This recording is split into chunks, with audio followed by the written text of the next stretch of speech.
Tra 40 giorni il più grande musicista da camera Bruno Canino festeggerà i 90 anni, ma continua ad essere protagonista in concerto in tutta Italia. È stato nel fine settimana al Teatro Electa di Iglesias, ospite della 10ª rassegna Itinerari musicali dell'identità, organizzata dall'Associazione Culturale La Casa Rosa, con il patrocinio dell'Assessorato alla Cultura della città di Iglesias. Mi fa molto piacere di essere qui e di esplorare nuovi territori e nuovi pubblici, e perché va detto che i pubblici, si deve gran rispetto a tutti i pubblici, non esistono pubblici di serie A o di serie B, e quindi questa espansione e questa diffusione, noi dobbiamo servire la musica e fare che sia cibo quotidiano per tutti. È molto importante e va svolto non in condizioni di inferiorità o di superiorità.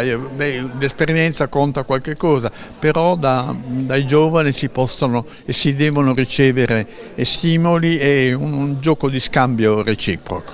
Canino è uno straordinario pianista e compositore di caratura internazionale.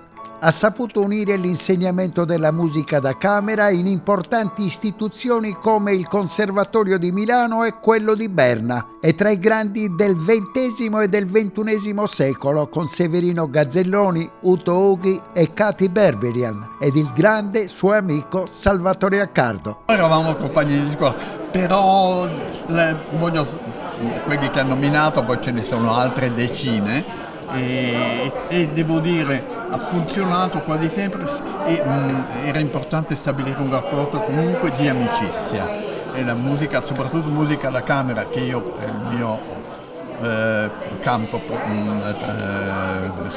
preferito, e ci deve essere un rapporto anche qui di scambio reciproco e